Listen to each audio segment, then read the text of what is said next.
What's up, everybody? Your boy Melvin for our classic review, and today I'm reviewing another episode of Tales from the Crypt. This time, an episode from season 4, yet again. First episode, None But the Lonely Heart. And on June 27th, 92.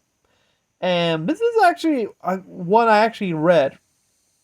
This is from Tales from the Crypt, issue number 33, which I actually read it. Well, not from the comics, actually from a Fantagraph. If you know the publishing company, they publish many comics, including some stories from Tales of the Crypt and other AC comics. I think that was from the early, from the title one, I think from the Grave or Grave Business. I gotta check, but before we begin, did you subscribe? Did you hit the bell? If so, please tell me you're not some scumbag just in for money. If you are, better heed this story with a grain of salt. Unless you want your late exes coming back from the grave to rip you limb from limb. With love. But yeah, let's begin, shall we? So, Number the Lonely Heart. This one I like because this is how I come up, instead of harshly, you'll know why. So we got our con man named Treat Williams finds a new wealthy widow, played by Frances Sternhagen. I think it's called Frances, that's her name. Excited to have his company, but it seems that someone is on side, which of course kills her. And he's a Black Widow, so I'm going to tell you why. I'm going to explain to you the whole thing. If you're slow, well, drink some coffee, Monster. This will be a doozy. But yeah, we meet Howard Prince, played by, again, like I said, Treat Williams. It's a con man who works with his partner, Morty. However, the two are on the brink of being arrested by the IRS for they are due in court for tax evasion. So they plan to, well, you guessed it. So their plan is for Howard to marry wealthy old women and kill them for their money. With the aid of Baxter, a video dating service owner who was unaware of Howard's plan, was able to find the most wealthy elderly women in the city. Howard first wooed the widow Claire, then Elizabeth, then Matilda, in succession, and married them. Then one night he gives the butler the night off and sets up a romantic dinner of two. The women have glass of wine, which, fun fact, is your reason why Dracula doesn't drink wine? It might be one reason. Which Howard poisons, as he didn't have a drink himself. The woman dies from the poison-induced heart attack. Howard calls 911 at last minute and pretends to have a hysterical about his wife having a heart attack. He even justifies himself to Morty, saying that he is doing them a favor by killing them instead of just taking the money and leaving for that will be cruel and unusual. You sick, scummy bastard. You'll see why. Howard lays victim is a widow named Effie Gluckman. As he is trying to woo Effie, he repeatedly receives messages telling him to end his crime spree or face the consequences. Does somebody know about his murder spree? We don't know. He repeatedly received, of course, the first message he got, he felt like he would be being set up by Morty, of course. So he went to Morty's office as he was shredding incriminating papers, grabs Morty by the necktie and get it caught in the paper shredder, snapping his neck as the tie is being pulled by the shredder. Next day, after marrying Effie at City Hall, well, no shit. You want to marry the church? You're screwed. You have to confess to your sins. Of course, it'll be City Hall. However, gets a second message telling him to stop, so thought Baxter caught on to his crimes. Oh boy. Let's see. Baxter caught crimes. He kills Baxter by grabbing him by the tie, throwing him headfirst into a television set, electrocuting him that night as he is preparing for the fateful dinner for him. And Effie Stanhope, Effie's butler, threatens Howard with a gun, saying that he knew about him being the widower of Claire, Elizabeth, Matilda.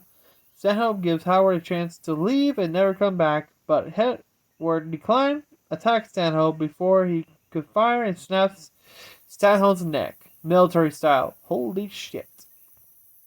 A butler to the end. Jenkins. Of course, everything is going according to plan, but as Howard tries to call an ambulance to cover his tracks, he has a change of heart, attacking when Effie wouldn't succumb to the poison, so he throws her down the staircase, and tells 911 operator that she fell down the stairs. Days after Effie's funeral, as he's getting a plane ticket out of the country, he gets one more message on his door, saying there was still someone out there telling him to stop. Howard was told to meet the messenger at Effie's crypt. Who turns out to be the gravedigger himself. He tells Howard that he sent the message warning him to stop. But before he could tell Howard who hired him, Howard grabbed the gravedigger shovel, saying there is a penalty for wasting his time. And he killed the gravedigger with the shovel. As Howard is about to put the gravedigger in Effie's coffin, guess what he finds? In shock. The coffin is empty. I wonder why. As he starts to think, wait, where's the body? That's when he hears a voice, turns around, and it was Effie right there as a zombie. However, she's not alone. Not just her, including Matilda, Elizabeth, Claire. I don't know who's the other one down below wearing the wedding dress. Looks like he's already been dead for a long time, but damn. Her eye just falls out, and she has weeds coming out of her mouth like she's been in the ground for a long time. And he started to freak out. And all of them just wanted, please, we've been waiting for you. We love you. Oh, God. And you see one by one. First you see Effie. She started to decompose. Then you got Matilda. I don't know, is Matilda? I think, yeah, Matilda's the next one. Oh, boy. She already started to decompose. Oh, boy. The next one's Elizabeth. She's already like a mummy, literally. Okay, you ever seen the shit? You remember the scene from Beetlejuice, Dirty Exorcism? The two couples start to dry up. Yeah, like that. That's Elizabeth. And the last one, oh god, Claire. She looks like a menacing zombie. Her head just pops out. She's in a wedding dress. Looks like it hasn't been destroyed or anything. Just her. Oh god. And he's freaking out. He's trying to escape. Oh no. There's no way out of here, boy. They're waiting for you. And ringing the wedding bells? To death do us part.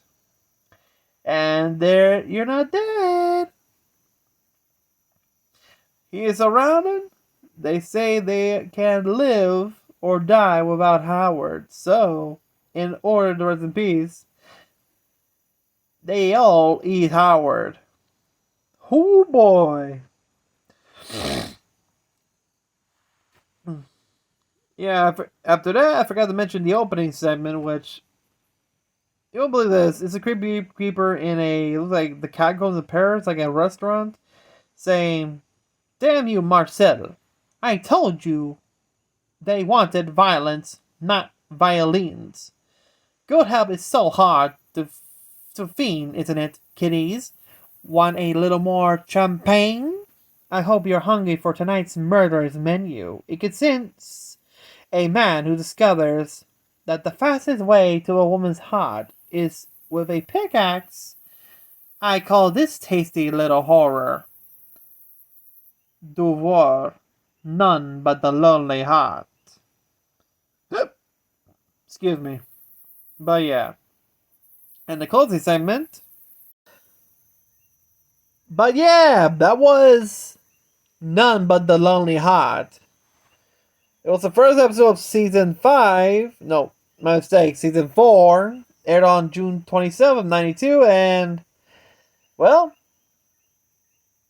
did you enjoy today's review? Did you see the episode during the reruns? Because, hey, this episode's on YouTube, so I say they can get away with Tales from the Crypt because, come on.